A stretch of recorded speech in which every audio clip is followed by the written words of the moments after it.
Welcome back to the channel. I am Jeremy with J&M Paranormal, and tonight we continue our dive into the haunted history of locations from around the world. If you like this content, please subscribe and turn on notifications so you never miss an upload. Now sit back, relax, and enjoy as we tell the backstories from some of the most haunted locations on Earth. Bodie, California is a town enveloped in mystery and intrigue, with a history that is rich with tales of the gold rush, Wild West lawlessness, and, allegedly, hauntings that continue to this day. Once a bustling hub, Bodie's population swelled to 10,000 during the boom of the 1870s and 1880s, when gold was discovered in the hills around Monte Lake. Today, Bodie stands as a state historic park with many buildings and streets preserved in a state of arrested decay.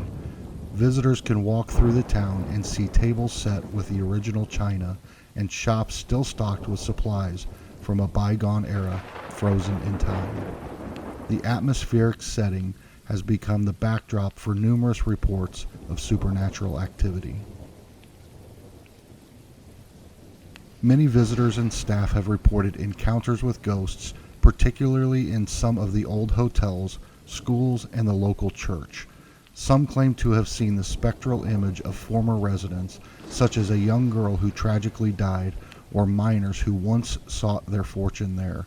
The apparitions are often described as appearing suddenly and then vanishing without a trace. One of the most intriguing tales is that of music playing from the shuttered bars. People have reported hearing ghostly tunes and laughter drifting from buildings that have long been closed and abandoned. This ethereal music, often thought to be from pianos or old-fashioned jukeboxes, creates a surreal experience that both fascinates and unnerves those who encounter it. But it's not just visual and auditory phenomena that have contributed to Bodie's reputation as a haunted locale. A well-known legend warns that anyone who takes anything, even a rock or a nail, from Bodie will be cursed with bad luck and health problems upon leaving. This curse is so famous that the park rangers reportedly receive packages regularly from regretful visitors returning pilfered items, accompanied by letters detailing their misfortunes since taking them. The alleged hauntings in Bodie continue to captivate ghost hunters, historians, and tourists alike, adding a mysterious allure to a place that already stands as a captivating window into the past. Whether these occurrences are genuine supernatural events or simply the products of active imaginations, they undeniably add to the town's unique charm and historical significance.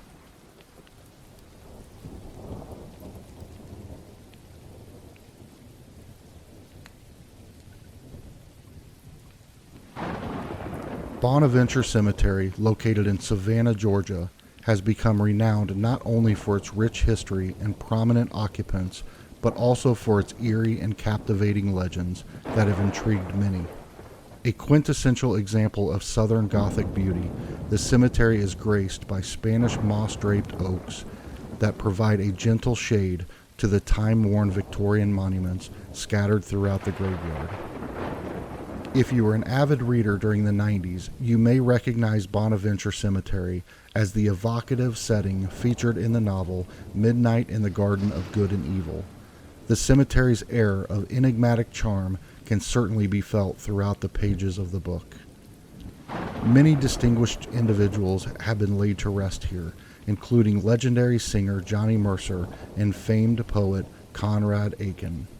However, among the resting, a particular grave has become a focal point for visitors and ghost enthusiasts alike: the grave of Gracie Watson. Gracie died tragically young, at only 6 years old, and her grave is adorned with a life-sized marble statue.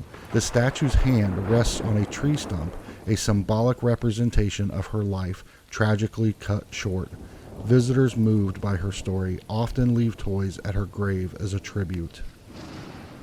It is here that the reports of paranormal activity have frequently emerged. Numerous visitors have claimed to have seen the ghost of little Gracie near her grave, appearing almost as lifelike as the marble statue. Witnesses describe her as a playful but melancholy spirit, often seen wandering near her gravesite. But Gracie's ghost is not the only mysterious phenomenon that has been reported at Bonaventure Cemetery. Other unsettling accounts have been documented over the years, giving the place an aura of mystique and unease. Inexplicable sounds, such as the cries of unseen babies and the distant barking of phantom dogs, have been reported to echo through the tombstones at night.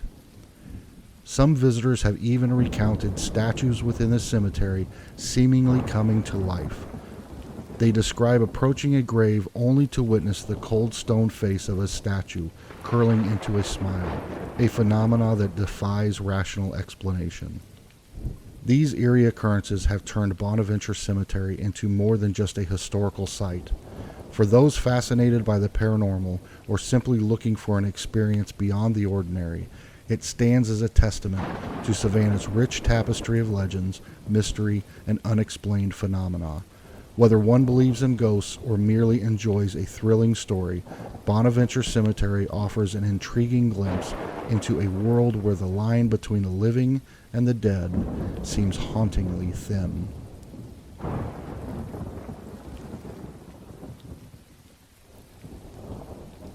Cahaba, Alabama, the state's first capital, is now renowned as a famous ghost town, gaining its name from its location at the confluence of the state's longest river, the Alabama, and the Cahaba River. After being abandoned in the aftermath of the Civil War, this once thriving town has since become a mysterious and haunting destination for those interested in the paranormal. Several chilling tales and ghostly phenomena are associated with Cahaba. Among the deserted buildings and eerie slave burial ground and long-forgotten cemeteries, there are frequent reports of unexplained sights and sounds that continue to draw ghost hunters and curious visitors. The most well-known haunting in Cahaba is undoubtedly the spectral tale related to Colonel C.C. Pegue's house. Shortly after the colonel was killed in battle, a strange and luminous floating orb began appearing in the garden maze on the property. This ghostly light, known as Peg's ghost, would dance mysteriously through the twists and turns of the maze, appearing to follow a path known only to itself. It is said to be an ethereal embodiment of the colonel's restless spirit, still lingering where he once lived. But Peg's ghost is not the only paranormal mystery in Cahaba. Visitors have also reported chilling whispers in the old courthouse, flickers of lanterns in buildings that have long stood empty, and ghostly apparitions wandering among the graves in the town's cemeteries. Some have even claimed to hear the clinking of chains near the slave burial ground, a haunting reminder of a dark period in the town's history. These ghostly encounters have led to Cahaba's reputation as a hub for paranormal activity, and it has become a popular setting for ghost tours. Guides often regale visitors with spine-chilling stories of the town's tragic past, the people who once lived there, and the unexplained events that have taken place since its abandonment.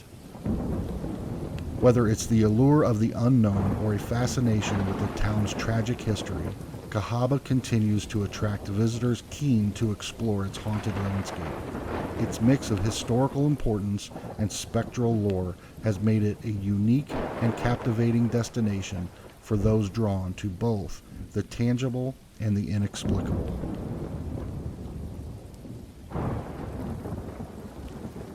Calcasieu Courthouse, located in Lake Charles, Louisiana, has become a notorious site due to its alleged hauntings tied to a tragic historical figure, Tony Joe Henry.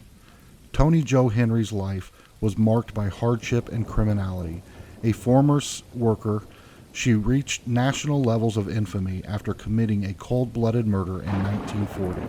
Her victim was Joseph P. Calloway, whom she and an accomplice robbed and killed. This led to her arrest, and her beauty and charm captured the public's attention as she stood trial. Her legal proceedings were anything but ordinary, as it took 3 intense trials to secure her conviction. The public followed her case closely, and she was often described as charming and manipulative. Finally, she was found guilty and became the first and only woman in Louisiana to be executed in the electric chair. Her execution took place on November 28, 1942, in the Calcasieu Parish Courthouse Jail. The legend of Toni Jo Henry's haunting at the Calcasieu Courthouse began shortly after her death. Employees and visitors have reported eerie occurrences that they attribute to her lingering spirit. Some claim to feel her presence in various parts of the building, particularly near the jail area where she spent her last days. Others have even reported smelling the distinct scent of burning hair, a grim reminder of her execution. The manifestations of her spirit are not limited to mere sensations and smells. Many courthouse workers assert that Toni Jo meddles with everyday life within the building, making life more difficult for the employees.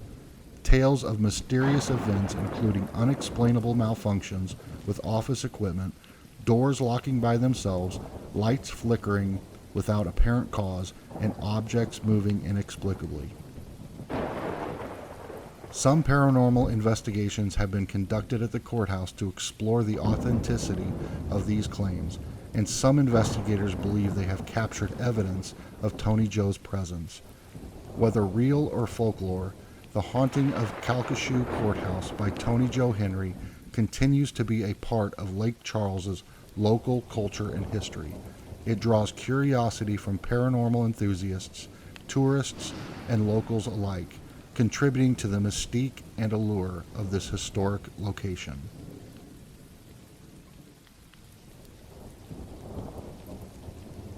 Since its construction in 1886, the Crescent Hotel in Eureka Springs, Arkansas, has been a structure with a multifaceted history. Starting as a luxury resort, it later became a conservatory for young women and a junior college. But the strangest and perhaps most notorious chapter in its history began in 1937 when it was purchased by Norman G. Baker. Baker, a millionaire inventor with no medical background, made a controversial decision to turn the Crescent Hotel into a hospital that could cure cancer.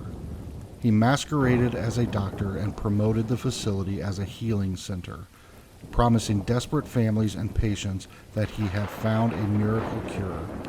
His methods were eventually exposed as fraudulent, leading to his being run out of town. However, his connection to the hotel seemed to persist beyond his earthly life, with reports of alleging that Baker's spirit found its way back to the site. The hauntings at the Crescent Hotel go beyond Baker's spirit and are a significant part of its allure and mystique. Visitors and staff have reported eerie phenomena, and paranormal enthusiasts regularly explore the hotel for signs of the supernatural. The now operating Crescent Hotel is said to be haunted by at least 8 ghosts, each with distinct characteristics and backstories. A 5-year-old girl who is often seen playing in the hallways, her laughter echoing in empty rooms. A bearded man in Victorian clothing whose appearance is often accompanied by the scent of pipe tobacco.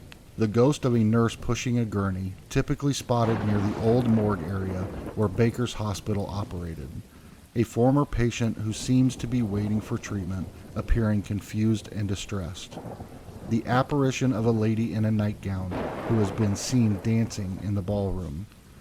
The spirit of a cat, a former pet of a hotel resident, that can be heard purring or felt rubbing against people's legs. The ghost of Michael, a stonemason who fell to his death during the hotel's construction, often seen in the area where he died. And of course the menacing presence of Norman G. Baker himself, who has been spotted in his old office and other parts of the hotel. These alleged hauntings have turned the Crescent Hotel into a popular destination for ghost tours and paranormal investigations. The hotel embraces its eerie history, even offering tours that detail the bizarre and unsettling past. Whether visitors come for a luxurious stay or a brush with the otherworldly, the Crescent Hotel continues to be a place of fascination and intrigue, reflecting the complexity and mystery of its storied past. The Dock Street Theater in Charleston, South Carolina, is not just known as one of the oldest theaters in America, but it is also renowned for its alleged hauntings that make it a place filled with mystique and intrigue. Located in the historic heart of downtown Charleston, the site has borne witness to tumultuous history filled with drama both on and off the stage.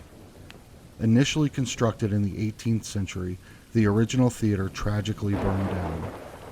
On the very spot where the theater once stood, the Planters Inn was erected, creating a new chapter in the location's history. However, the building would return to its theatrical roots in the 1930s when it was converted back into a theater, melding both past and present into one storied structure. Among the spectral residents of the Dock Street Theater, the most flamboyant is undoubtedly the ghost of Nettie Dickerson. As legend has it, Nettie was a young and beautiful woman known for her flirtatious ways. Tragically, she was struck by lightning while standing on the balcony of the hotel, and it is said that her shadow has been reported gliding among the second floor of the theater ever since. Dressed in a stunning red gown, witnesses have described seeing her ethereal figure drifting with an otherworldly grace, leaving many chilled to the bone.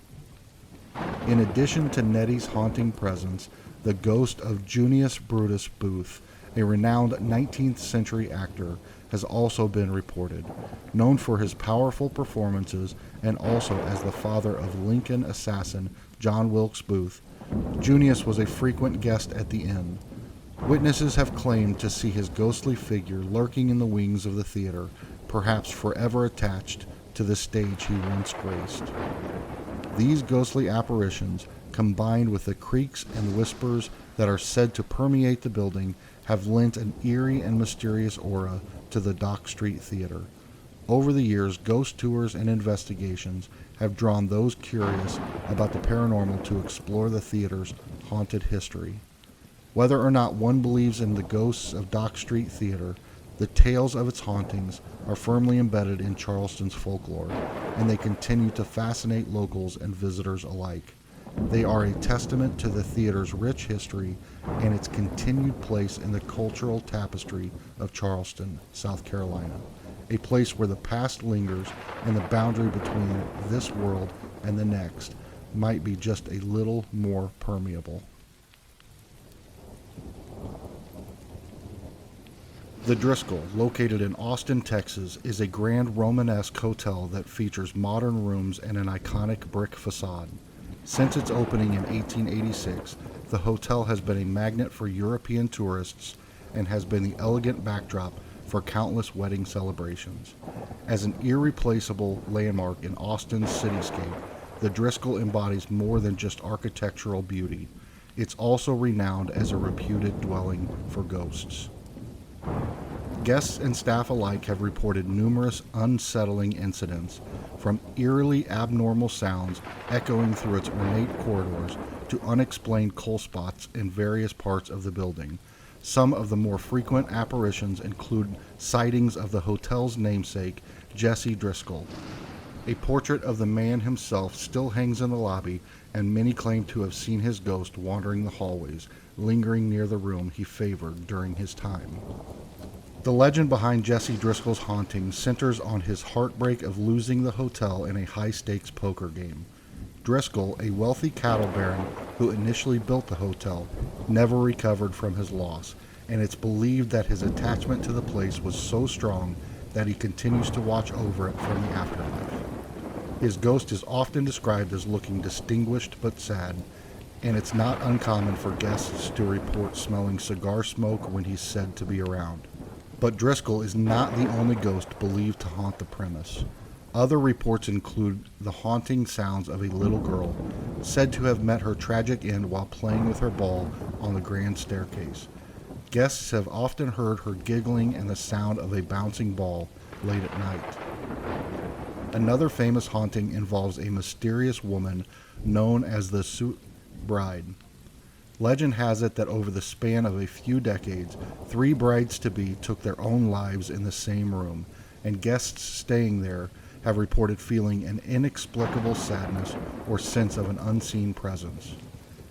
Regular ghost tours are offered, guiding curious visitors through the haunted hotspots, regaling them with tales of the paranormal incidents that have been witnessed over the years. And despite the ghostly legends, or perhaps because of them, the Driscoll remains a beloved and sought-after destination, a place that's not just hard to say goodbye to, but one that offers an intriguing glimpse into Austin's storied past, both tangible and spectral. Whether one believes in the supernatural or simply appreciates the elegance and history of the place, the Driscoll offers an unforgettable experience, enhanced by the whispers of those who may have never left. The Eastern State Penitentiary, situated in Philadelphia, Pennsylvania, is an imposing castle-like structure that played a significant role in the history of the American penal system. Established in 1829, this prison was a pioneer in implementing the concept of solitary confinement, a system that amplified isolation to extreme levels. In the solitude of Eastern State Penitentiary, prisoners were made to live alone, eat alone, and even exercise alone. The level of isolation was so intense that whenever an inmate had to leave his cell, a guard would shroud his head with a hood to prevent him from seeing or being seen by others. This led to a profound sense of isolation and often mental distress among inmates. Overcrowding forced the prison to abandon its solitary system from 1913 until its closure in 1970. However, the abandonment of solitary confinement did not lead to a decrease in severity in the forms of punishment. A gruesome example of this is the chaining of an inmate's tongue to his wrists, reflecting the grim and harsh reality of the prison's disciplinary measures. Today, the Eastern State Penitentiary is infamous as one of the most haunted places in America, and its dark history seems to have left an indelible mark. It now welcomes thousands of visitors annually, serving both as a museum and as a host of the annual Terror Behind the Walls celebration, a Halloween event that features 15 haunted attractions within the prison's formidable walls. Alleged hauntings and paranormal occurrences have become a substantial part of the prison's lore. Visitors and staff alike have reported hearing unexplained and eerie disembodied laughter echoing through the empty corridors. Shadowy figures have been seen gliding through the cells and hallways, appearing and disappearing without explanation. The sound of pacing footsteps with no visible source has often been heard, adding to the prison's unsettling atmosphere. Some even claim to have felt sudden temperature drops and inexplicable feelings of being watched. Guides and paranormal enthusiasts often share stories of encounters with the ghosts of former inmates, still trapped within the walls of the penitentiary.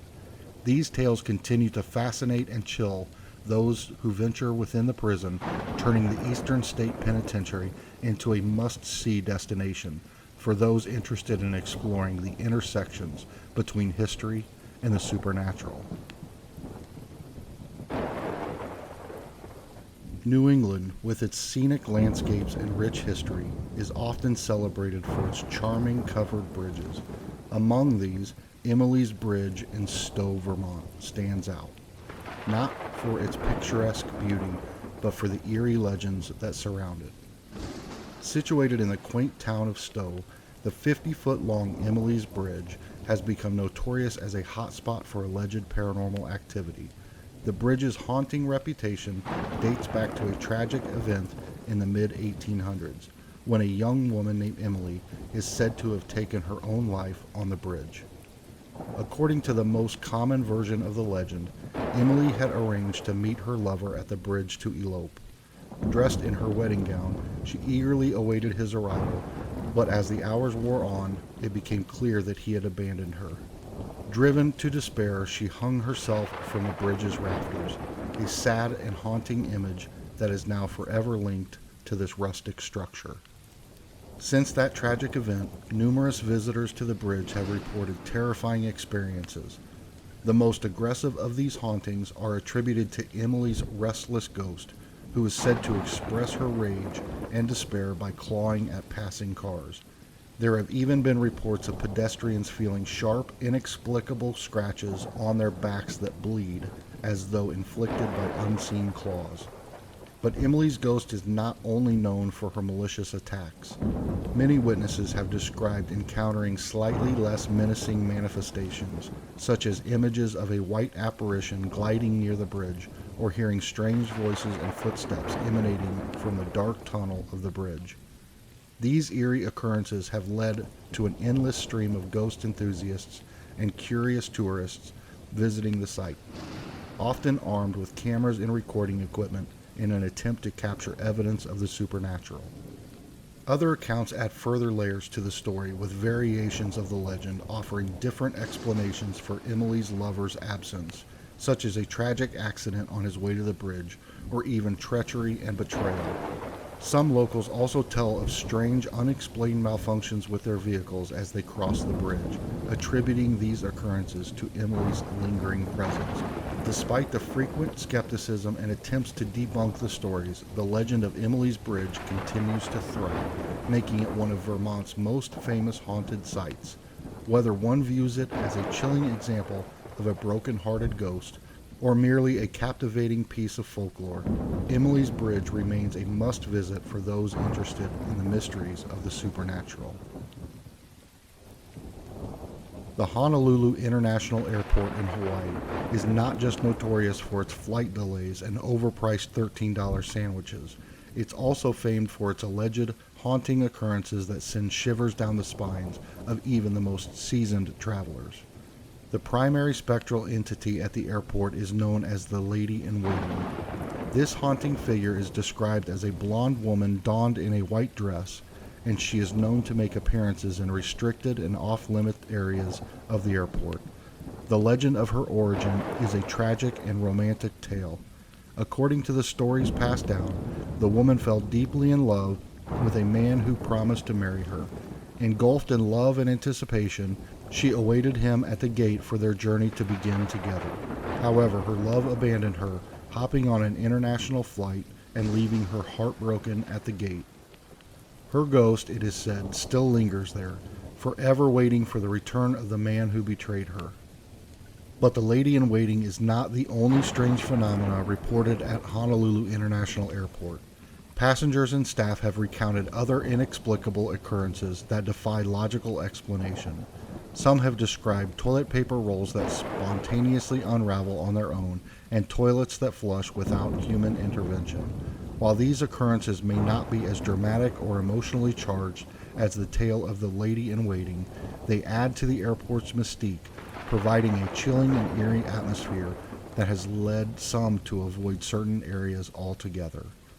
These ghostly tales are so widespread that they have caught the attention of paranormal investigators, some of whom have tried to capture evidence of the ghostly encounters.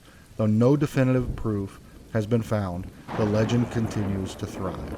Fueled by first-hand accounts from both travelers and airport staff, the stories of the haunting have become a part of the airport's folklore, turning an otherwise mundane layover into a thrilling and mysterious experience for those who dare to explore the legend of the Lady in Waiting and the other uncanny phenomena at Honolulu International Airport.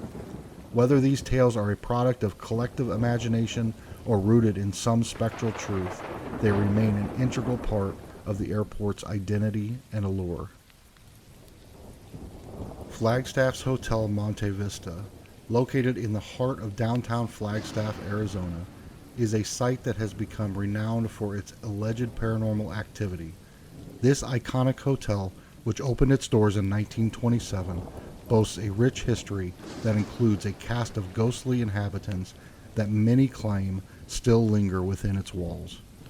One of the most infamous spectral guests is the phantom of a long-term boarder in room 210. Legend has it that this unusual guest had a strange habit of hanging raw meat from the room's chandelier. The reason for this eerie practice remains a mystery, but it is said that subsequent guests have reported unexplained cold spots and mysterious sounds emanating from that room. Equally chilling are the reports of two women who met their demise at the hotel. Thrown from the third floor under suspicious circumstances, stories persist that these unfortunate souls now haunt the third floor, specifically targeting male guests. Witnesses have recounted waking in the night, feeling an unseen force trying to asphyxiate them, and some have even reported hearing faint whispers of the women recounting their tragic fate. The haunting doesn't stop there. The unsettling cries of an infant have been heard by staff and guests alike. Most often the cries are said to emanate from the basement, leading those who hear it to race upstairs in alarm. This particular ghost story has become a part of the hotel's folklore, and some speculate it may be connected to an undocumented tragedy within the hotel's past. In addition to these specific accounts, there are numerous other reports of paranormal activity at the Hotel Monte Vista. Some guests have claimed to see spectral figures dancing in the hotel's cocktail lounge, while others have reported unexplained noises, flickering lights, and even the sudden chilling sensation of being watched by unseen eyes. Despite or perhaps because of these haunting tales, the Hotel Monte Vista remains a popular destination for tourists, paranormal enthusiasts, and even ghost hunting groups. The hotel embraces its ghostly reputation, offering information about its alleged hauntings, and even named some of its rooms after its spectral residents. Whether one is drawn to the hotel for its paranormal appeal or its historical significance, a stay at the Hotel Monte Vista in Flagstaff promises to be an unforgettable experience. The House of the Seven Gables, located in Salem, Massachusetts, stands as more than just an inspiration for Nathaniel Hawthorne's famous 1851 novel by the same name. In fact, the house predates the novel, being constructed in the 17th century, and has since become intertwined with Salem's rich and often eerie history. Salem, renowned for the infamous witch trials of the 1690s, serves as the birthplace of Hawthorne. Growing up in this atmosphere, it's no surprise that the author was inspired by this particular mansion. With its intricate gables and mysterious aura, the House of the Seven Gables is not just architecturally remarkable, but it is also enveloped in tales of the supernatural. Visitors and staff of the house have often reported strange occurrences, giving rise to the legend that the house is haunted. Ghost sightings, unexplained noises, and the eerie feeling of being watched are common experiences recounted by those who have explored the house. Some say that these spirits might be connected to the historical events of Salem, including the witch trials or the various families who have resided within the house's ancient walls. The stories of hauntings are not merely confined to legend. Every October, in the spirit of Halloween, the house hosts spooky tours led by guides well versed in the supernatural lore of the mansion. These tours allow guests to experience firsthand the chilling atmosphere and perhaps even encounter one of the resident ghosts. Additionally, the House of the Seven Gables presents weekly performances of two plays that resonate with the spectral theme: The Legacy of the Hanging Judge and Spirits of the Gables. These performances delve into the haunting history of Salem and the house itself, taking audiences on a journey through time and terror.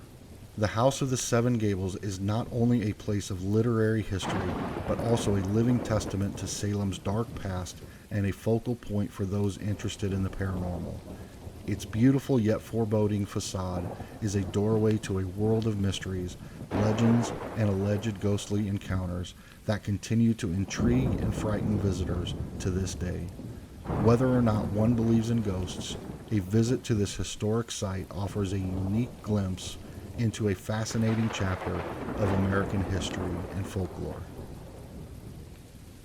Lions, tigers, and ghosts? That's right. Lincoln Park Zoo, located in Chicago, Illinois, is not only known for its fascinating collection of wild creatures, but also for its chilling ghost stories.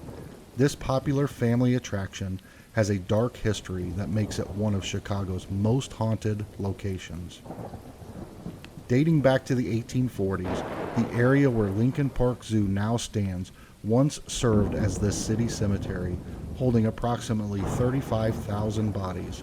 During the 1850s, concerns about the cemetery's proximity to the city's water supply led to the decision to move the burial grounds. Although most of the bodies were relocated, some were accidentally left behind, causing unsettling rumors to begin circulating. The history of moving cemeteries and disturbing burial grounds is often tied to hauntings, and Lincoln Park Zoo seems to be no exception. Many visitors and even some staff members have reported experiencing unexplained phenomena.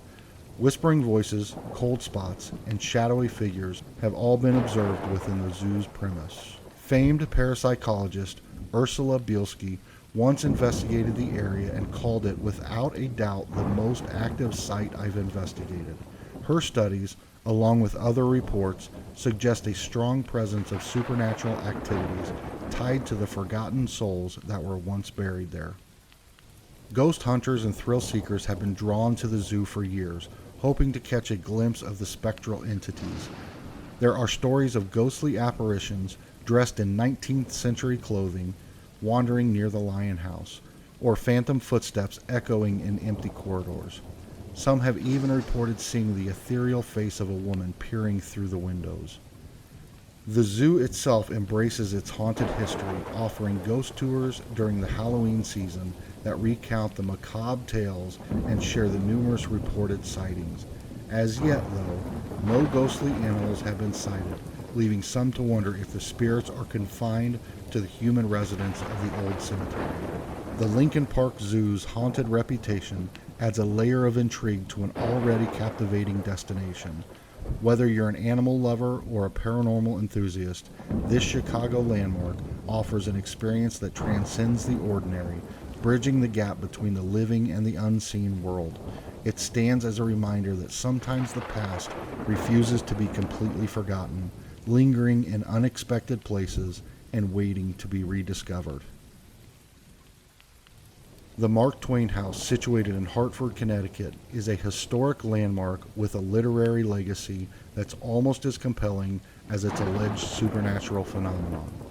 This Victorian Gothic revival home was the residence of renowned author Mark Twain, born Samuel Clemens from 1874 to 1891. During this period, Twain penned some of his most famous works, including The Adventures of Huckleberry Finn and The Adventures of Tom Sawyer. Now transformed into a museum, the house provides visitors with an insightful glimpse into Twain's life, his family, and his creative process. The museum showcases various artifacts, personal belongings, and first editions of his books, along with the preserved interiors that reflect Twain's unique style and taste. But beyond its cultural significance, the Mark Twain House has also become a hub for paranormal enthusiasts. Visitors and staff alike have reported mysterious occurrences within the house's walls, lending to its reputation as a haunted location. Strange noises, unexplained footsteps, and chilling drafts have been recounted by many. Even more intriguing is the common sighting of a woman in white, a spectral figure that's becoming something of a trope in ghostly lore. The most haunted room, according to various accounts, is the billiard room, where Twain used to sit, ponder over his works, and indulge in his habit of smoking cigars. Visitors have claimed to smell the distinct aroma of cigar smoke wafting through the air, even though no one is seen smoking. Some have heard phantom laughter, the clinking of billiard balls, or even felt a sudden drop in temperature. The ghostly phenomena aren't confined to this room alone. Other areas within the home have also been linked to supernatural experiences.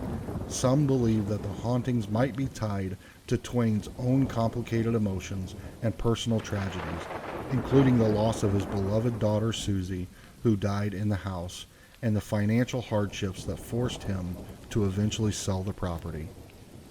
Guided tours often include these ghostly tales, making the Mark Twain House not only an educational journey through literary history, but also an eerie and fascinating exploration into the unknown.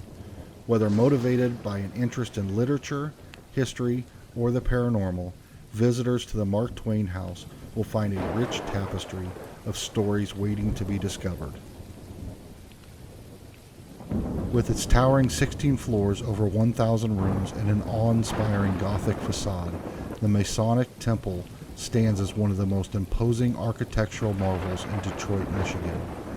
It's not only known for its grandeur, but also its many mysteries, including hidden passageways, secret staircases that snake through the building.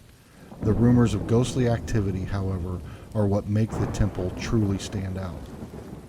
The most famous urban myth linked to the temple revolves around its architect, George D. Mason.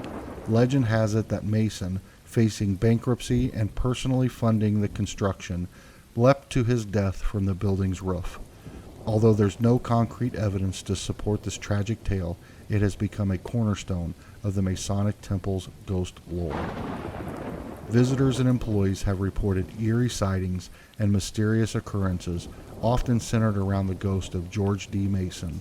Some claim to have seen a spectral figure climbing the steps to the roof, retracing the path Mason would have taken on that fateful day. Others have reported unexplained noises like footsteps echoing through empty halls or doors creaking open and shut without human intervention. Beyond the story of George Mason, the Masonic Temple's labyrinthine design has given rise to other ghostly legends. Some say that the hidden passageways and concealed rooms harbor secrets of the Masonic traditions, and that these shadowy corners are home to spirits tied to the temple's long and storied history. Paranormal investigators have been drawn to the building, with some reporting temperature drops, electronic malfunctions, and shadowy figures seen out of the corner of the eye. The temple's theater, with its rich history of performances, has been another focal point for supernatural activity. Ghostly applause has been heard when the room is empty, and actors have recounted experiences of feeling watched or encountering inexplicable cold spots on stage. The Masonic Temple, with its mixture of architectural beauty and ghostly lore, continues to captivate both tourists and locals alike. Whether these tales are figments of the imagination or have some basis in reality, they have become an indelible part of the temple's identity, adding another layer to Detroit's rich cultural landscape.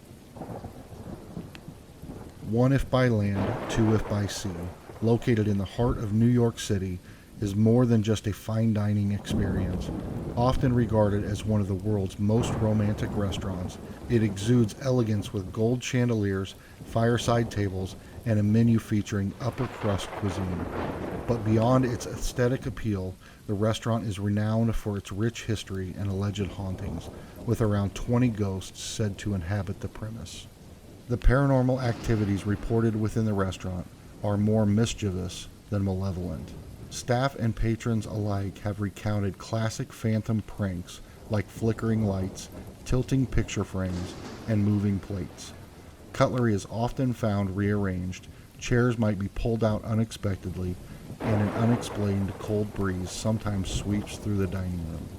Some of the most famous apparitions include a mysterious woman dressed in black who has been seen gracefully descending the staircase. Her identity is unknown, but she is often connected with a sense of melancholy. Another frequently spotted ghost is a Ziegfeld Follies girl, a figure from the theatrical productions that were once the epitome of glamour and glitz in New York. Her appearances are often accompanied by faint echoing laughter or faint melody of a bygone era's music. Perhaps the most historically significant specter said to haunt the restaurant is Aaron Burr, the third Vice President of the United States, whose carriage house once occupied the site. Burr's connection to the property adds an extra layer of intrigue, as he was a controversial political figure, most known for his duel with Alexander Hamilton.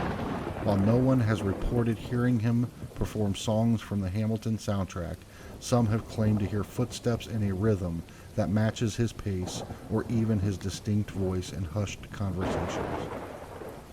Despite these spectral encounters, the ambiance of One If by Land, Two If by Sea continues to draw couples seeking a romantic, if somewhat otherworldly, dining experience. The tales of hauntings have become a part of the restaurant's unique charm, blending the luxurious and mysterious into an unforgettable evening. Whether guests come for the gourmet food or a chance to glimpse something supernatural, the restaurant's blend of history, romance, and intrigue ensures a memorable experience. The Pine Barrens in New Jersey, a dense forest that spans more than 1 million acres and stretches across 7 counties, has a mysterious and chilling history, much of it centered around alleged hauntings.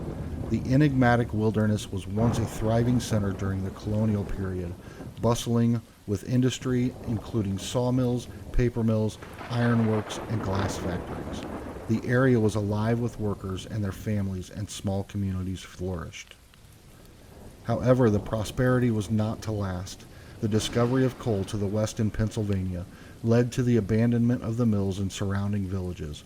Ghost towns were left in the wake as people moved away in search of new opportunities, and some say that the spirits of the past lingered on. Tales of supernatural occurrences began to circulate, adding an eerie dimension to the hauntingly beautiful landscape. The most infamous legend associated with the Pine Barrens is that of the Jersey Devil, a creature that has become synonymous with the area. According to local folklore, the Jersey Devil was born in 1735 to Deborah Leeds, her 13th child, a number often associated with superstition. The creature was described as having leathery wings, a goat's head, hooves, and a serpent tail. Legend has it that soon after birth, it flew up the Leeds chimney and into the wilds of the Barrens, where it has been reportedly haunting ever since. The stories of the Jersey Devil are not just confined to ancient folklore. Over the centuries, there have been numerous reported sightings and encounters, some of which have been documented. The creature has been blamed for the mysterious killings of livestock and pets, and even terrifying human encounters. Its eerie cries and chilling howls have been said to echo through the night, leaving an indelible mark on those who have claimed to hear them. In addition to the legend of the Jersey Devil, the Pine Barrens is said to host other supernatural phenomena. Some have reported ghostly apparitions, strange lights, and unexplained sounds. There are tales of haunted trails where phantom footsteps follow those who dare walk them. Abandoned structures are said to host unseen presences, leaving visitors with an unsettling sense of being watched. Historians, paranormal enthusiasts, and thrill seekers alike have all been drawn to the Pine Barrens, in part to investigate these alleged hauntings. The area has been the subject of numerous documentaries, books, and investigations by paranormal experts. Its complex history, combined with the chilling legends, has cemented the Pine Barrens as one of the most intriguing and mysterious places in New Jersey, making it a fascinating destination for those interested in exploring the unknown. Whether these tales are grounded in truth or merely products of vivid imaginations fueled by the eerie landscape, the Pine Barrens continues to be a place of intrigue and mystery, where the past seems to linger and the unknown waits just beyond the shadows. Oregonian pioneers Henry and Georgiana Pittock, central figures in Portland's history, decided to build their dream house when they reached their golden years. In 1909, this vision led to the innovative design and construction of the Pittock Mansion, a beautiful and grand 22-room estate perched atop the West Hills of Portland, Oregon. The home was designed to be both luxurious and technologically advanced for its time, boasting features like an intercom system, central vacuum, and an elevator. Unfortunately, the couple only got to enjoy their home for a few short years before passing away, Georgiana in 1918 and Henry in 1919. After their deaths, the mansion was passed down through the family until it was eventually acquired by the city of Portland and turned into a public landmark. But the story doesn't end there. The Pittock Mansion has become renowned for some strange occurrences that have led many to believe it's haunted. Visitors and staff have reported unexplained events which they attribute to the lingering presence of the Pittocks. The mysterious smell of roses has been known to fill a room with no flowers in it, a scent that seems to come from nowhere and disappears just as quickly. Georgiana was known for her love of gardening, and the rose gardens at the mansion were her pride and joy. Another inexplicable phenomenon is a childhood painting of Henry, which has allegedly been seen moving on its own from spot to spot within the house. Some claim to have witnessed the painting in different locations on multiple visits, even though no one has physically moved it. Others have reported hearing footsteps, seeing doors open and close without human intervention, and even feeling a gentle hand on their shoulder with no one there. The staff at the mansion have their own stories, including mysterious gusts of wind, unexplained chills, and the tinkling of piano keys from a room that's otherwise empty. These mysterious happenings have fostered a local legend, and the mansion has become a point of interest, not just for its architectural brilliance, but also for these alleged hauntings. Despite the eerie tales, the Pittock Mansion continues to attract visitors looking to explore its historical significance and possibly experience a brush with the supernatural. Clearly, death was not enough of a reason for the Pittocks to vacate their beloved home, and their spirits are thought by many to linger on, keeping a watchful eye over the mansion that they so lovingly created. The Sallie House is a well-known haunted location in Atchison, Kansas. It has gained a reputation for being one of the most haunted houses in the United States due to numerous reported paranormal experiences and encounters by various individuals who have lived in or visited the house. The haunting is said to revolve around the presence of a young girl named Sally. The history of the Sallie House dates back to the mid-1800s when it was built by Dr. Charles Finney. However, the most commonly cited period of reported paranormal activity occurred in the 1990s when a young couple named Tony and Deborah Pickman moved into the house with their young daughter Heidi. Tony and Deborah reported seeing the ghost of a young girl who they believed to be named Sally. She was described as wearing a white dress and having dark hair. Sally was often seen wandering around the house or playing with toys. There were accounts of objects moving on their own, doors slamming, and unexplained loud noises. This type of activity is often associated with poltergeists. Tony Pickman claimed to have been scratched by an unseen force on multiple occasions. The physical interaction added to the fear and intensity of the reported hauntings. EVP recordings, which are believed to capture the voices of spirits, were made in the house. Some of these recordings allegedly contained messages from the spirit of Sally. Visitors and paranormal investigators reported seeing strange lights and shadows moving around the house, even when no one else was present. Many individuals who entered the house reported feeling a heavy and oppressive atmosphere, as well as intense feelings of fear and dread. These reported experiences led to the Sallie House gaining notoriety in the paranormal community. Numerous paranormal investigators, psychics, and researchers visited the house to conduct investigations and gather evidence of the reported phenomena. Last year, J&M Paranormal conducted an overnight investigation at the Sallie House. The experience was one of the most haunting experiences I have ever been a part of. That video will be linked in the description below, and while you're down there, be sure to subscribe.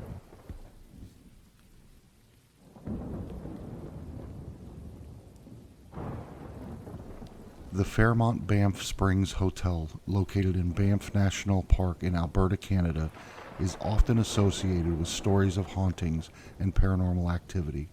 While some of these stories are more speculative or rooted in legend, they have contributed to the hotel's reputation as a haunted destination. One of the most famous ghost stories revolves around a bride who reportedly fell down the hotel's marble staircase during her wedding in the 1930s. Legend has it that she tripped on her dress and tragically met her end at the bottom of the stairs. Guests and staff have reported seeing a veiled figure in a wedding gown descending the staircase, or her presence being felt near the staircase area. Another commonly recounted tale involves room 873. According to the story, a family was murdered in this room many years ago, and their spirits are said to linger. However, the hotel itself has removed the door to room 873, and the room is no longer accessible to guests. This has led to some speculation and intrigue surrounding the room's history. Sam McCauley, a former bellman at the hotel during the 1960s, is said to be a playful and mischievous spirit who still roams the halls. It is believed that he helps guests find their way or offer assistance, particularly during the nighttime hours.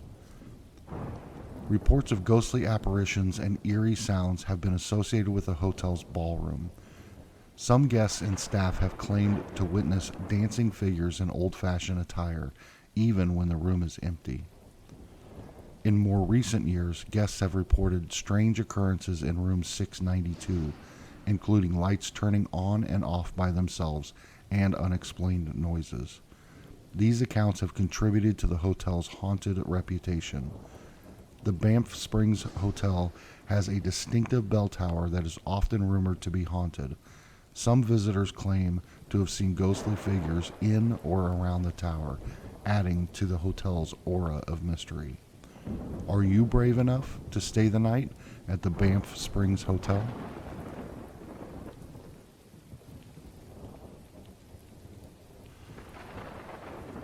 The St. Augustine Lighthouse, located in St. Augustine, Florida, is known for its rich history and a number of paranormal experiences, which have led to its reputation as being haunted.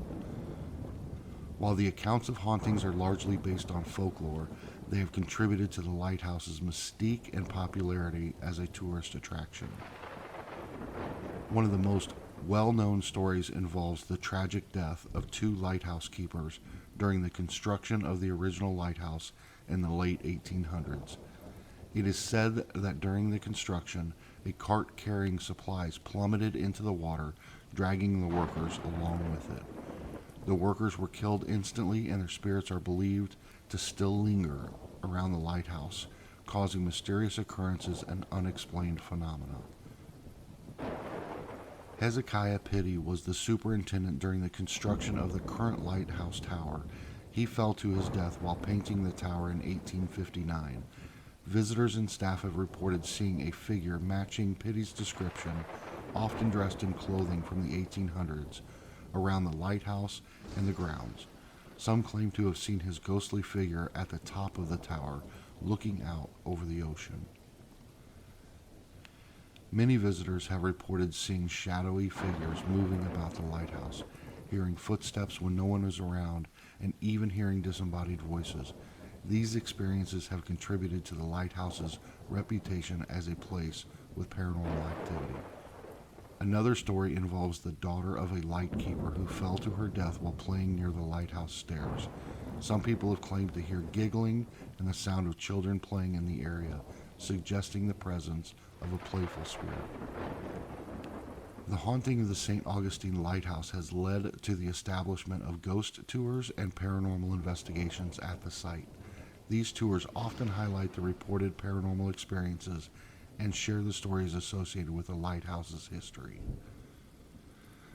The haunted history of the St. Augustine Lighthouse continues to captivate the imagination of visitors and enthusiasts, adding to the lighthouse's unique charm and mystique.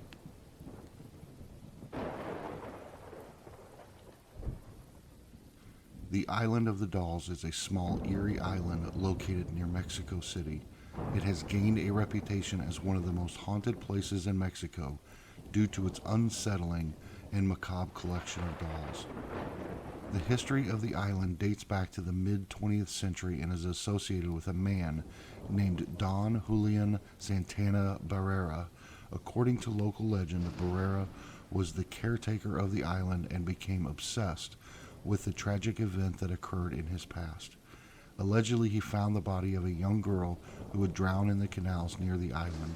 Haunted by the girl's spirit, he began collecting discarded and damaged dolls from the surrounding area and hanging them around the island as a way to appease her spirit and protect the island from evil. Over time, Barrera covered the island with hundreds, if not thousands, of dolls.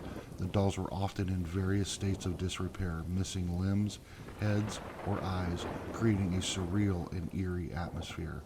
He believed that the dolls held the power to ward off evil spirits and that he was in a spiritual battle with supernatural forces. Barrera's actions and the island's appearance attracted attention from both locals and visitors who were intrigued by the haunting spectacle. The island became a sort of tourist attraction, drawing people who were fascinated by its dark and unsettling ambiance. Tragically, Don Julian Santana Barrera passed away in 2001, reportedly drowning in the same canal where he found the young girl's body. Some believe his death was connected to the supernatural forces he had been trying to appease. Today, the Island of the Dolls continues to be a tourist destination, and its haunted reputation has only grown over the years. Visitors report feeling a sense of unease and eerie energy as they explore the island and its collection of dolls. Some claim to have experienced paranormal occurrences, such as hearing whispers, seeing the dolls move on their own, or feeling the presence of spirits. While the island's haunted history is steeped in legend and folklore, it has become a unique and unsettling place that captures the imagination of those who visit. It serves as a reminder of the power of belief, superstition, and the ways in which people grapple with tragedy and the unknown.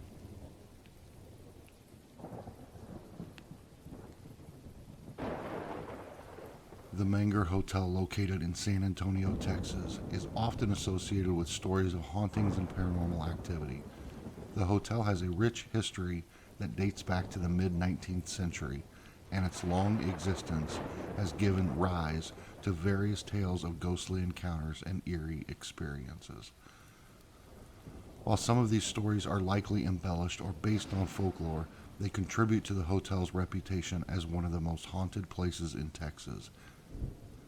One of the most famous ghost stories associated with the Menger Hotel is that of Sally White, a chambermaid who worked at the hotel in the late 1800s. According to the legend, Sally was murdered by her husband in the hotel and is said to haunt the premises. Guests and staff have reported encounters with a ghostly woman dressed in Victorian clothing, believed to be Sally. She has been seen in various parts of the hotel, including the hallways and lobby. Captain Richard King, the founder of the famous King Ranch in South Texas, was known to frequent the Menger Hotel during his visits to San Antonio. He was known for his love of gambling and was said to have a favorite gaming room at the hotel. Some people claim to have seen his ghostly figure in the hallways or the bar area. Aside from Sally White and Captain Richard King, there have been reports of other ghostly apparitions and unexplained phenomena in the hotel. Some guests have claimed to hear disembodied voices, footsteps, and strange noises.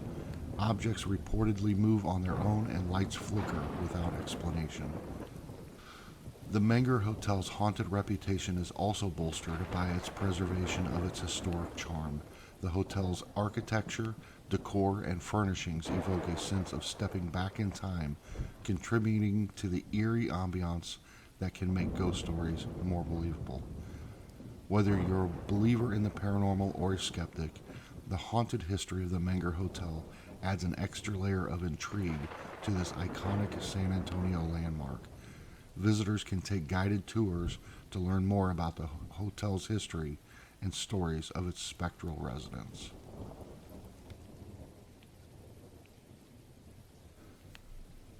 The Himeji Castle is a historic and iconic castle located in Japan.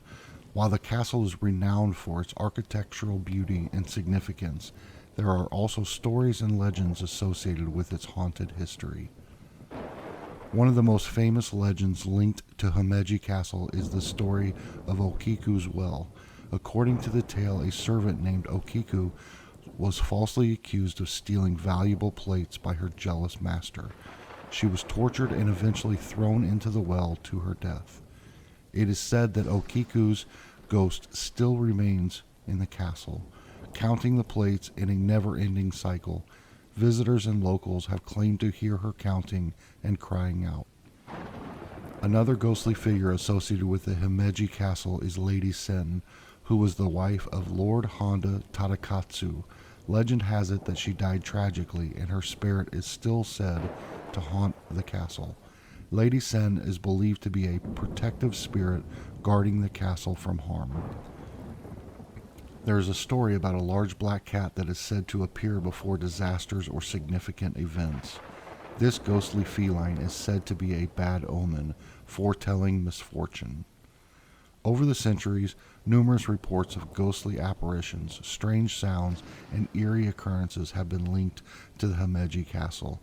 Visitors and staff members have reported feeling an inexplicable sense of unease, hearing footsteps, whispers, and cries, and witnessing objects move on their own. Himeji Castle itself is a World Heritage Site and one of the most well-preserved and beautiful castles in Japan. Its construction dates back to the 14th century, and it has played a significant role in Japan's history. The castle's architecture, design, and defensive features make it a popular tourist attraction, drawing visitors from around the world. Whether or not you believe in its haunted history, Himeji Castle remains an important cultural landmark and a fascinating destination to explore.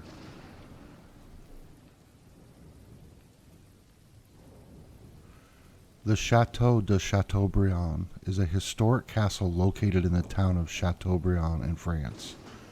While the castle itself has a rich history dating back to the medieval period, it has also become associated with various legends and stories that contribute to its haunted reputation. One of the most famous tales linked to the haunted history of the Château de Chateaubriand revolves around the tragic love story of François de Foix and Jeanne de Laval. François was the mistress of King Francis I of France, and Jeanne de Laval was her husband. According to the legend, Jean de Laval discovered his wife's infidelity and confronted her and her lover at the castle. In a fit of rage and jealousy, he allegedly killed them both. It is said that their spirits still haunt the castle, with some claiming to have witnessed ghostly apparitions of a lady in white and a man wandering the grounds. Another eerie tale associated involves the ghost of a young girl named Anne. Anne was a historical figure who was twice the queen consort of France in the late 15th century.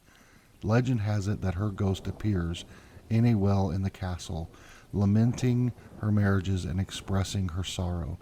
The well itself is sometimes referred to as the Well of Anne. These legends and stories have contributed to the castle's reputation as a haunted site. Over the years, various paranormal enthusiasts, visitors, and researchers have claimed to experience unexplained phenomena, including strange noises, cold spots, and apparitions while visiting the Château de Chateaubriand. The castle's historical significance, combined with its associations with tragic events and prominent historical figures, has only added to the allure of its haunted history.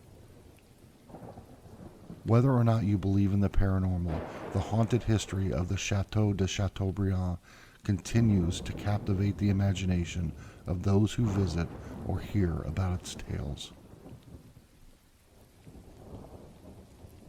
The Villisca Axe Murder House is a well-known historical site located in Villisca, Iowa. It gained notoriety due to a gruesome and unsolved mass murder that occurred there on the night of June 10, 1912. The house itself was the scene of a brutal and horrifying crime, which has led to rumors and claims of paranormal activity over the years. On that fateful night, 6 members of the Moore family, consisting of Josiah and Sarah Moore and their 4 children, as well as 2 young house guests, were brutally bludgeoned to death with an axe while they slept. The killer or killers had entered the house during the night and committed the heinous act. The crime shocked the small town of Villisca and remains one of the most infamous unsolved murders in American history. Due to the gruesome nature of the murders and the lack of a definitive resolution to the case, the Villisca Axe Murder House has become a focal point for paranormal enthusiasts and investigators. Over the years, various reports of supernatural occurrences and ghostly activities have been claimed to take place within the house. These alleged incidents include unexplained footsteps, mysterious voices, doors slamming shut on their own, and even sightings of apparitions. Ghost hunters, paranormal investigators, and thrill seekers have visited the house in an attempt to capture evidence of these alleged supernatural events. Some visitors claim to have experienced strange sensations, heard unsettling sounds, or even seen apparitions believed to be the spirits of the murdered family members. The Villisca Axe Murder House has been preserved as a historic site and is open for guided tours. The house provides visitors with an opportunity to learn about the history of the crime, the investigations that took place, and the potential paranormal activity that is said to occur there. The house's haunted reputation has contributed to its popularity as a tourist attraction, drawing people from around the country interested in its eerie history and alleged supernatural phenomena. The Stanley Hotel, located in Estes Park, Colorado, is renowned for its rich history and reputation as one of the most haunted hotels in the United States. The hotel's haunted history has captivated the public's imagination and has inspired numerous stories, legends, and paranormal investigations. The Stanley Hotel was built by F.O. Stanley, an inventor and businessman, in 1909. It was originally intended to serve as a luxurious mountain retreat for the affluent. The stunning architecture, scenic views of the Rocky Mountains, and modern amenities of the time attracted visitors from around the country. Over the years, various ghostly sightings and encounters have been reported by guests and staff. Some of the most famous paranormal occurrences are attributed to former guests who are believed to still inhabit the hotel. F.O. Stanley and his wife Flora are said to make occasional appearances around the hotel. Guests have reported seeing Mr. Stanley in the lobby and billiard room, and Flora is often associated with the piano in the music room. It is said that the laughter and footsteps of children can be heard echoing through the hallways. Some believe these spirits to be children of former housekeepers who grew up in the hotel. Room 217. This room is perhaps the most famous haunted spot in the Stanley Hotel. It is said to be haunted by the spirit of a former housekeeper named Elizabeth Wilson, who was injured in an explosion in the room and subsequently passed away. Guests have reported encountering unexplained phenomena such as items moving on their own and lights flickering. The hotel's grand ballroom is also believed to be haunted by various spirits. Visitors have reported hearing phantom music and seeing apparitions of elegantly dressed people dancing. The fourth floor of the Stanley Hotel is known for its eerie ambiance. Guests have reported strange sounds, footsteps, and the feeling of being watched. Some claim to have encountered shadowy figures and unsettling sensations in this area. The Stanley Hotel gained widespread recognition as the inspiration for Stephen King's novel, The Shining. King and his wife stayed at the hotel in 1974, and the eerie atmosphere and reported paranormal activity reportedly played a role in inspiring the novel's iconic haunted hotel setting. While Stanley Kubrick's film adaptation was not shot at the hotel, the connection between The Shining and the Stanley Hotel has fueled its reputation as a haunted destination. Due to its haunted reputation, the Stanley Hotel offers guided tours and paranormal investigations for visitors interested in exploring its eerie history. These tours often share the stories of the hotel's ghosts, legends, and reported supernatural encounters. While the exact truth behind the hauntings remain a subject of debate, the Stanley Hotel's haunted history has become an integral part of its identity, attracting both paranormal enthusiasts and curious visitors from around the world. The stories and legends surrounding the Stanley Hotel continue to captivate and intrigue people to this day. The Pfister Hotel, located in Milwaukee, Wisconsin, is renowned for its luxurious accommodations, but it has also gained a reputation for being haunted. The hotel's haunted history is a blend of urban legends, ghost stories, and guest testimonials that have contributed to its eerie reputation. One of the most famous stories revolves around the hotel's founder, Charles Pfister.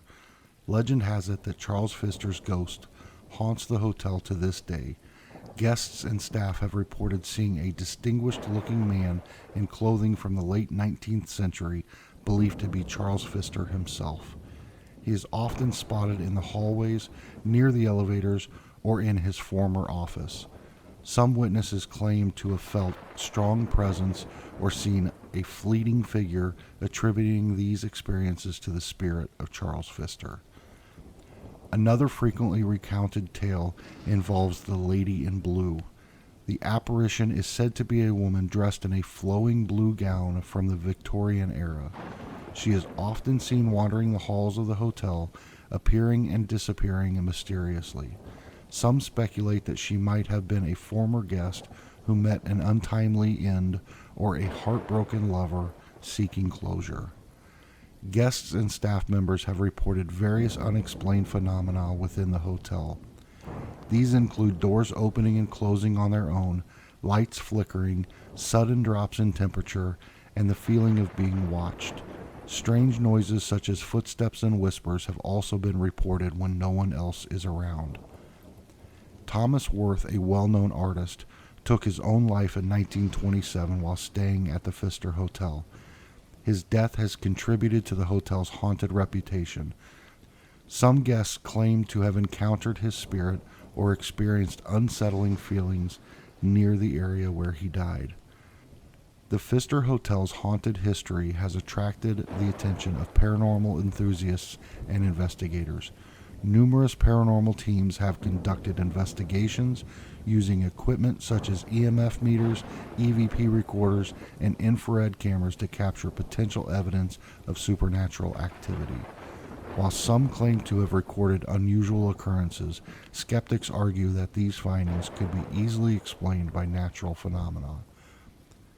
The haunted tales surrounding the Pfister Hotel have become an integral part of its identity, adding an extra layer of intrigue to its rich history and luxurious atmosphere. The Ballygally Castle, located in Northern Ireland, is indeed associated with tales of haunting and paranormal activity. The castle's history dates back to the early 17th century, when it was built by James Shaw as a Scottish-style tower house. Over the centuries, it has undergone various renovations and changes, and its haunted history has become a prominent aspect of its allure. One of the most well-known and intriguing stories involves the Ghost Room, or Grey Lady. Legend has it that a former resident of the castle, Lady Isabella Shaw, was locked in this room by her husband. She fell to her death while trying to escape from the tower. It's said that her restless spirit now roams the castle, particularly in the ghost room, where guests have reported hearing strange noises, feeling cold drafts, and even claiming to have seen the apparition of a lady in a gray dress. Some accounts suggest that the ghostly figure might be looking for her lost child. In addition to the Grey Lady, other paranormal occurrences have been reported within the castle walls. Guests have claimed to hear unexplained footsteps, doors creaking, and even disembodied voices. Some have also reported the sensation of being touched or having their belongings moved without explanation. Local lore and tales passed down through generations contribute to the haunted reputation of Ballygally Castle. The castle's historic background, including its use as a garrison during times of conflict, further adds to the atmosphere of mystery and potential hauntings. The haunted history of Ballygally Castle has undoubtedly contributed to its unique and captivating character as a tourist destination.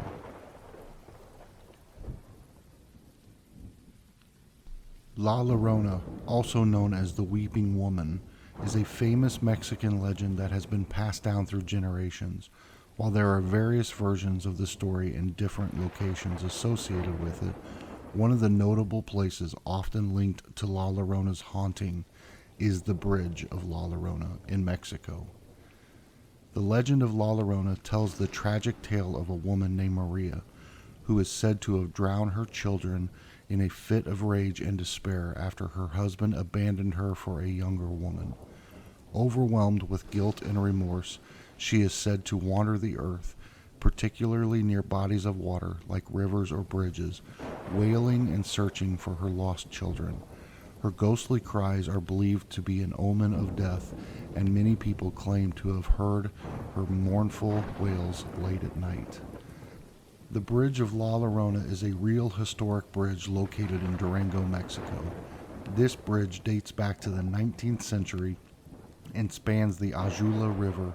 It has gained notoriety as a location where people claim to have encountered La Llorona or heard her cries, especially at night.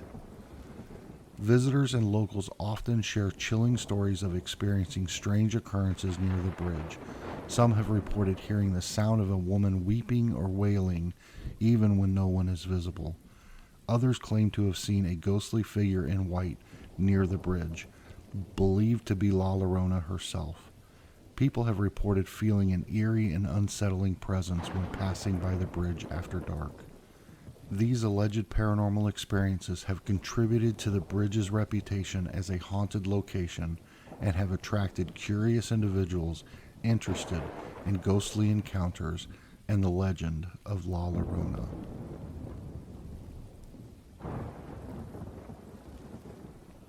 The Winchester Mystery House is a famous mansion located in San Jose, California, known for its unique and allegedly haunted history.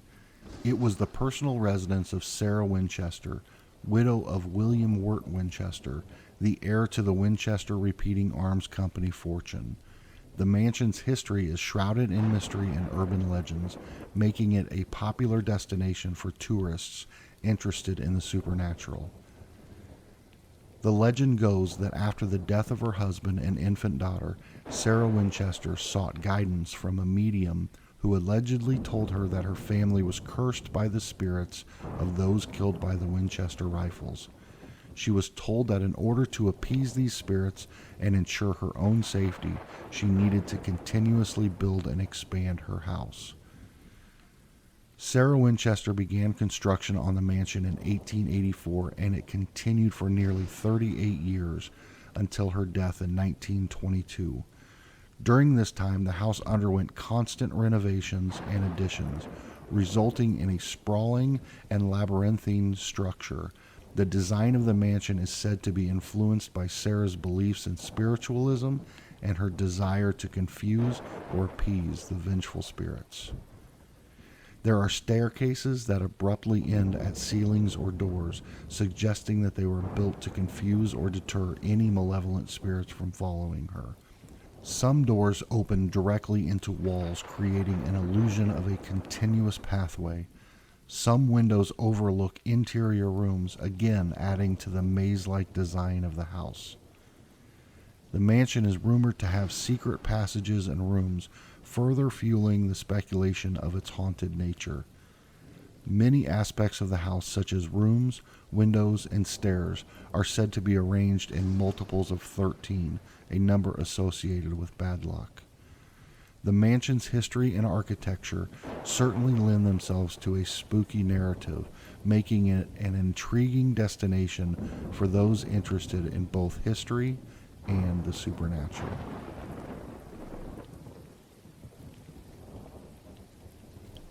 The Amityville house, located in Amityville, New York, is famous for its alleged haunting and has been the subject of numerous books, movies, and documentaries.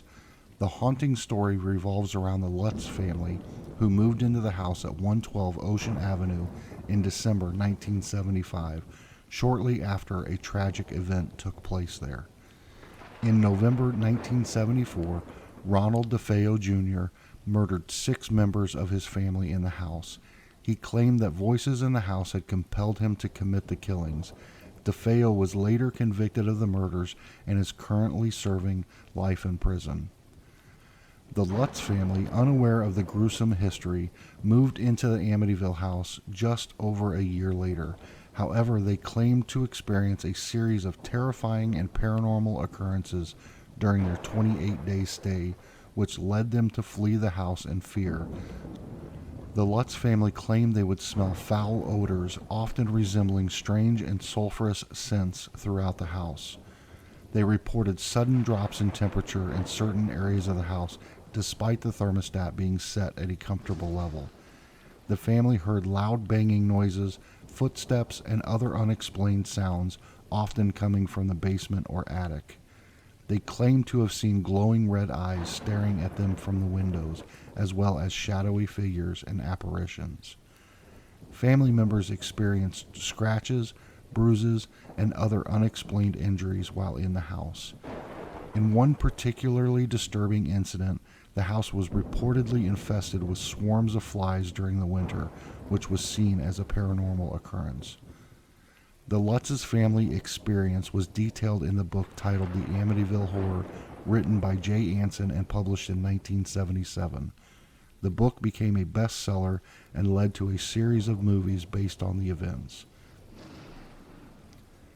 The Amityville haunting remains a famous and controversial case in the realm of paranormal phenomena, capturing the imagination of many and contributing to popular culture's fascination with haunted houses and supernatural occurrences. The Lizzie Borden house, located in Fall River, Massachusetts, is infamous for its connection to the gruesome murders of Andrew and Abby Borden in 1892. Lizzie Borden, Andrew's daughter, was accused of the murders but was ultimately acquitted. The case remains one of the most famous unsolved mysteries in American criminal history and has contributed to the house's reputation as a haunted location. The murders took place on August 4, 1892, when Andrew and Abby Borden were brutally killed with a hatchet. Lizzie Borden was the primary suspect due to conflicting statements she gave to the police, along with other circumstantial evidence. However, she was acquitted after a high-profile trial that garnered significant media attention. Despite the acquittal, suspicion and rumors of Lizzie's guilt persisted, and the house itself became associated with the tragic events. Over the years, reports of paranormal activity, strange occurrences, and ghostly sightings have fueled the haunted reputation of the Lizzie Borden house. Visitors and staff members have claimed to see the apparitions of Andrew and Abby Borden roaming the house. Some have reported seeing shadowy figures, hearing footsteps, and feeling cold spots. Unexplained voices and whispers have been heard throughout the house. Some believe these voices could be the spirits of the murder victims. Objects reportedly move on their own as if being manipulated by an unseen force. This phenomena has been attributed to the spirits of the Bordens. Many visitors have reported feeling like they are being watched or followed, even when they are alone in certain rooms. Some paranormal investigators claim to have captured EVP recordings of ghostly voices and responses to questions during their investigations in the house. The Lizzie Borden house has become a popular destination for ghost tours, paranormal investigations, and enthusiasts interested in the macabre and supernatural. The house's association with the gruesome murders, its historical significance, and the enduring mystery surrounding the case continue to attract curiosity and interest from people seeking to explore its haunted history. The Joshua Ward House, located in Salem, Massachusetts, is a historic building with a reputation for being haunted. The house is named after Joshua Ward, a wealthy merchant and ship owner who built the mansion in the 1780s. While the house itself has a rich history, its haunted reputation is often tied to a specific event and a connection to the infamous Salem witch trials of 1692. The house is built on the site where the infamous Sheriff George Corwin's home once stood. George Corwin played a role in the witch trials as the High Sheriff who carried out the arrests, imprisonment, and executions of those accused of witchcraft. One of the most well-known victims of the witch trials, Giles Corey, was pressed to death by heavy stones on this very property. Corey's death is said to have been a particularly gruesome and drawn-out ordeal. It is believed that the haunted history of the Joshua Ward House is connected to the tragic events of the witch trials and the lingering energy associated with the persecution and suffering that occurred during that time. Visitors and staff members have reported various paranormal experiences within the house. Some claim to have seen the ghostly figure of Giles Corey, who is said to appear in the upper floors or the basement of the house, where he was pressed to death. Others have reported seeing shadowy figures and mysterious apparitions throughout the building. There have been reports of unexplained noises, objects moving on their own, and doors slamming shut without any apparent cause. Visitors have described sudden drops in temperature and cold spots in certain areas of the house, which is often associated with paranormal activity. Many people who visit the Joshua Ward House report feeling a sense of unease, discomfort, or even intense emotions, especially in the basement where Giles Corey met his tragic end. Some visitors have reported electronic devices malfunctioning or behaving strangely when inside the house. The haunted history of the Joshua Ward House in Massachusetts is tied to its connection to the Salem witch trials and the tragic events that occurred on its grounds. The stories of apparitions, poltergeist activity, and eerie sensations have contributed to its reputation as a place with paranormal activity, attracting both history enthusiasts and those interested in the supernatural. Prospect Place, located in Trinway, Ohio, is often regarded as one of the most haunted locations in the state. The history and reported paranormal activity at Prospect Place have contributed to its reputation as a haunted site. Prospect Place was built in the mid-19th century by George W. Adams, a prominent abolitionist and advocate for the Underground Railroad. The mansion served as a stop on the Underground Railroad, a network of secret routes and safe houses used to help enslaved individuals escape to freedom. Adams was committed to aiding fugitive slaves, and it is believed that the mansion's hidden rooms and passages were used to shelter and hide escaped slaves on their journey north. Over the years, various paranormal experiences and legends have emerged about Prospect Place. Visitors and staff members have claimed to witness apparitions of both George Adams and his wife, as well as unidentified ghostly figures. These apparitions are often seen in different parts of the mansion and on the surrounding grounds. Eerie whispers, disembodied voices, and unexplained sounds have been reported throughout the mansion. Some believe these sounds are connected to the residual energy of the Underground Railroad activities. Sudden drops in temperature and cold spots are frequently reported in certain areas of the mansion, even when the rest of the room feels warm. Many visitors have reported seeing shadowy figures moving around the mansion, often disappearing when approached. Doors are said to open and close on their own, sometimes with considerable force, leading to speculation that unseen entities may be responsible. Some people have reported feeling a sense of unease, being watched, or an overwhelming feeling of sadness when visiting certain parts of the mansion.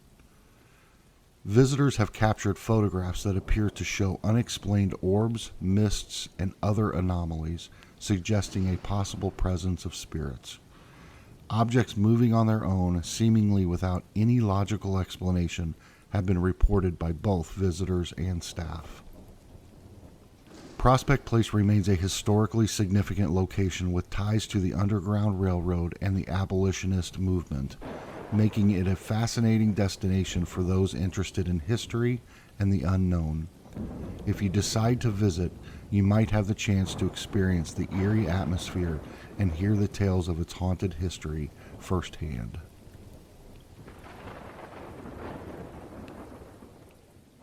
St. Louis Cemetery No. 1 is a historic cemetery located in New Orleans, Louisiana, known for its rich history, unique above-ground tombs, and various legends that have contributed to its reputation as being haunted.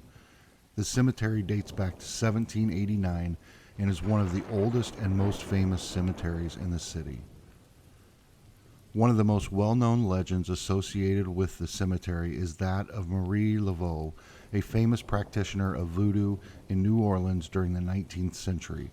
She is believed to have been buried in the cemetery, and her tomb has become a popular destination for visitors seeking to make wishes or seek her blessings. It is said that people draw 3 X's on her tomb, turn around 3 times, and knock on the tomb to have their wishes granted. Like many old cemeteries, St. Louis Cemetery No. 1 has its share of stories about restless spirits and ghosts. Some visitors and workers have reported seeing apparitions, hearing footsteps, and experiencing other eerie phenomena. These stories have contributed to the cemetery's reputation as a haunted site. Many of the above-ground tombs in the cemetery have intricate designs and architecture, adding to the eerie atmosphere.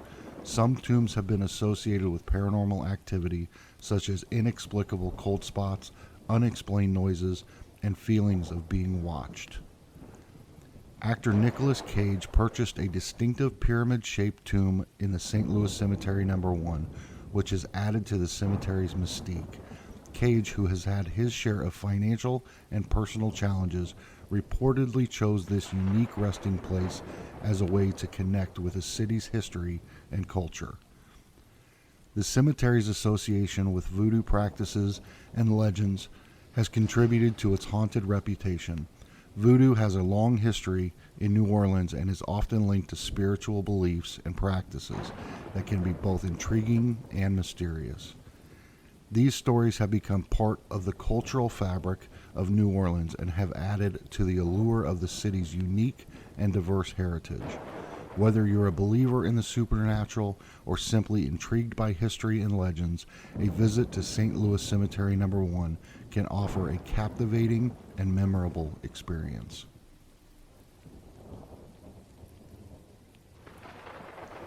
The Cassadaga Spiritualist Camp in Florida is indeed known for its haunted history and paranormal activity. It is considered one of the oldest and most renowned spiritualist communities in the United States. The Cassadaga Spiritualist Camp was founded in the late 1800s by George P. Colby, a trance medium who claimed to have received messages from a Native American spirit named Seneca. Colby and his followers believed in spiritualism, a belief system that posits the existence of spirits and the ability to communicate with them through mediums. The camp has attracted numerous psychic mediums, healers, and spiritual practitioners over the years. Many people visit Cassadaga seeking spiritual guidance, psychic readings, and communication with deceased loved ones. The high concentration of psychic energy and communication with spirits is believed to contribute to the camp's paranormal reputation. Several buildings in Cassadaga are rumored to be haunted. The Andrew Jackson Davis Educational Building, the Colby Memorial Temple, and the Cassadaga Hotel are among the locations where visitors have reported paranormal experiences. People claim to have witnessed apparitions, strange noises, unexplained lights, and other eerie phenomena. The Cassadaga Spiritualist Camp shares similarities with the Lily Dale Assembly in New York, another renowned spiritualist community. Both places have a long history of mediumship and spiritual practices. The similarity between these two communities reinforce the perception of Cassadaga as a hub of supernatural activity. Throughout the year, the camp hosts several events such as seances, ghost tours, and paranormal investigations. These events draw people interested in the supernatural and contribute to the reputation of Cassadaga as a haunted destination. Many visitors and residents of Cassadaga claim to have had personal experiences with spirits or ghosts. These experiences range from encounters with deceased loved ones during camp readings to witnessing unexplained phenomena in various locations around the camp. The Cassadaga Spiritualist Camp remains a fascinating and unique destination for those interested in exploring spiritualism, psychic phenomena, and the paranormal.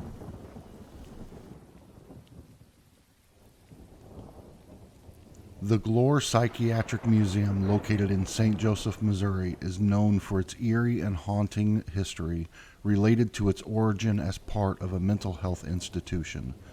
The museum is situated within the grounds of what was once the St. Joseph State Hospital, later renamed the St. Joseph State Lunatic Asylum. The institution was established in the mid-19th century and underwent several name changes and transformations over the years. The haunted history of the Glore Psychiatric Museum is primarily associated with the often disturbing and controversial practices that were common in the psychiatric care during the 19th and early 20th centuries. Mental health treatments and therapies of that era were often crude, inhumane, and sometimes even torturous by modern standards. Patients at the asylum endured a range of experimental procedures, restraints, and other methods that are now considered unethical. The museum itself is said to be haunted by the spirits of former patients who suffered within the walls of the institution. Visitors and staff have reported experiencing strange phenomena such as unexplained footsteps, disembodied voices, and the feeling of being watched. Some claim to have seen apparitions or shadows moving throughout the museum. Additionally, the museum houses a collection of artifacts, photographs, and medical instruments used in the treatment of mental illness throughout history. Many of these items evoke a sense of eeriness and discomfort, contributing to the overall haunted atmosphere of the museum. The museum itself focuses on educating visitors about the history of mental health treatment and aims to shed light on the evolution of psychiatric care practices. Whether or not you believe in the supernatural, the museum provides a chilling glimpse into the often dark and unsettling history of mental health treatment.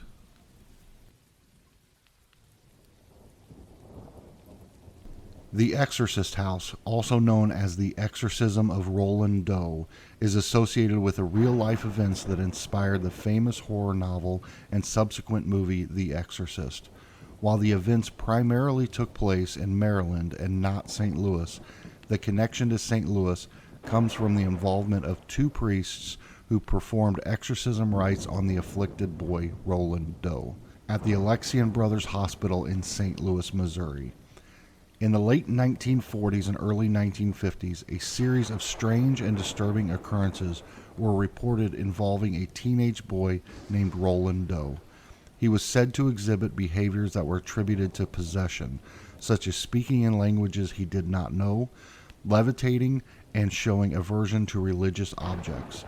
These events allegedly began after Roland attempted to contact his deceased aunt using a Ouija board. Roland's family, unable to find a medical or psychological explanation for his behavior, sought the help of the Catholic Church. Father Raymond J. Bishop conducted an exorcism, but it reportedly had limited success. The case then came to the attention of Father William S. Bowdern, a professor at St. Louis University and a priest at the St. Francis Xavier Church. With the permission of the Archbishop, Father Bowdern and his associates performed a series of exorcism rites on Roland at the Alexian Brothers Hospital in St. Louis. The exorcism in St. Louis lasted several weeks and was a harrowing ordeal.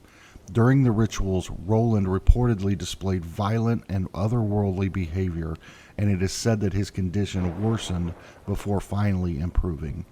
The events were kept relatively secret at the time, but they eventually came to light when author William Peter Blatty based his novel The Exorcist on these events. The novel was later adapted into a highly successful and influential movie in 1973. The St. Louis exorcism has become a subject of fascination and has contributed to the lore of the Exorcist house in St. Louis. While the actual events took place at the Alexian Brothers Hospital, the house itself has gained a reputation for being haunted due to its association with the exorcism story. Over the years, reports of paranormal activity, strange occurrences, and eerie feelings have been linked to the house. The Exorcist house in St. Louis continues to attract interest from those curious about the supernatural and paranormal, even though its exact location has been kept private to protect the privacy of its occupants.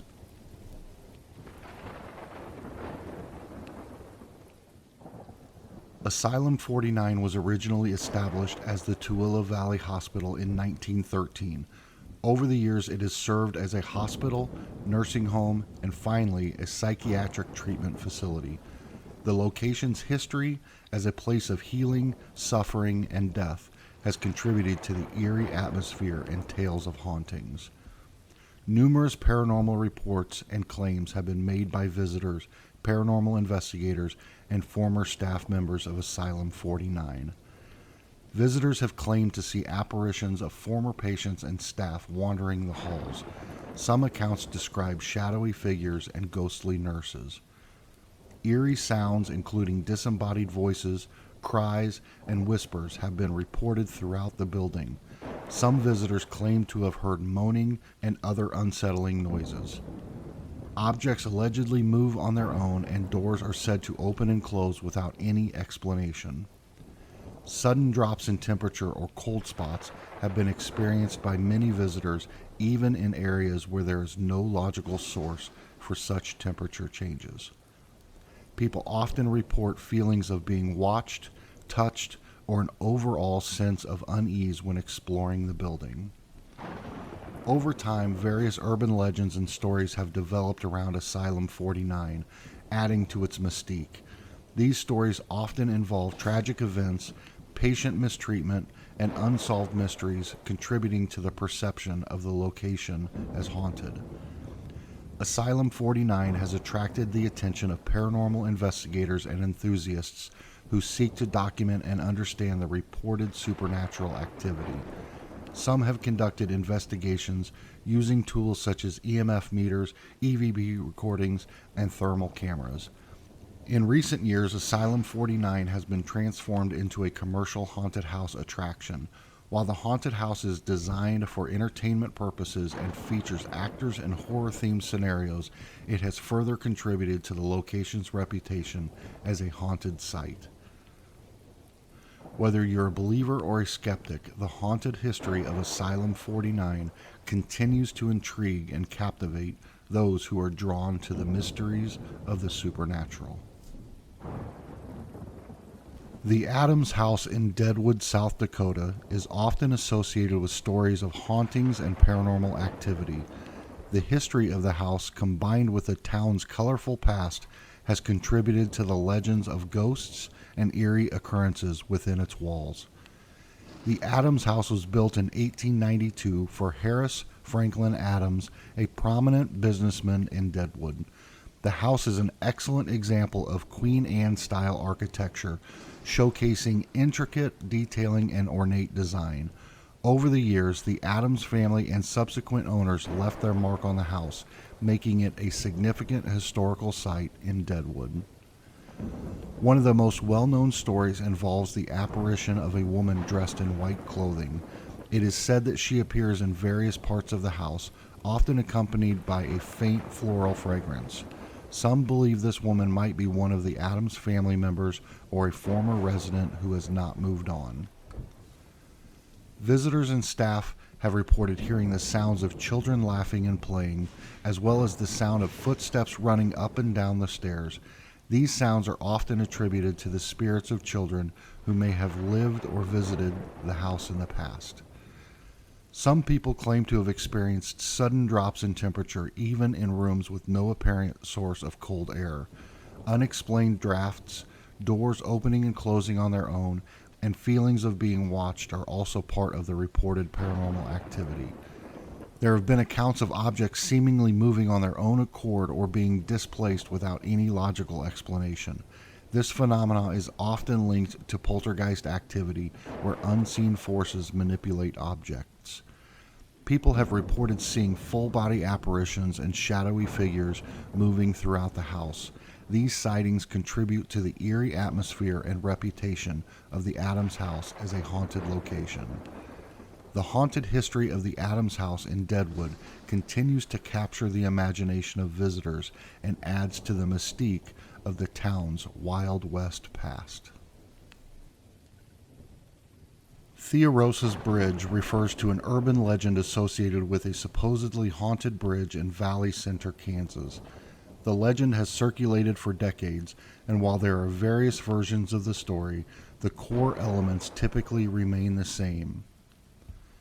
According to the legend, the bridge is named after a young woman named Theorosa who tragically died under mysterious circumstances. Her death is often attributed to a murder, a suit, or an accident, depending on the version of the story. The story goes that Theorosa's death was never properly explained or resolved, leading to her restless spirit haunting the area around the bridge. Her ghost is said to appear on certain nights, usually seeking justice or closure for her untimely death. People have claimed to experience various paranormal phenomena when visiting the bridge. These include hearing eerie sounds, witnessing strange lights, feeling sudden drops in temperature, and even encountering the apparition of Theorosa herself. Some versions of the legend suggest that if you park your car on the bridge and turn off the engine, it may mysteriously start on its own. As with many urban legends, there are also stories of specific rituals or actions that visitors can perform to invoke Theorosa's ghost.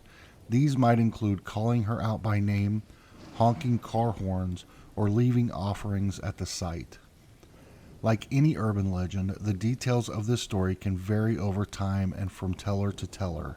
The name Theorosa itself is a combination of Theo and Rosa, which are supposedly the names of the two lovers involved in the tragedy. The exact circumstances of Theorosa's death and the reasons for her haunting can also differ. As with many urban legends, Theorosa's Bridge serves as a fascinating example of how folklore and storytelling can shape perceptions of a place and create a sense of mystery and intrigue. Thank you for watching. To hear more content just like this, be sure to subscribe and turn on notifications. Please leave a comment below and let us know what locations you'd like to hear more about. Until next time, stay curious.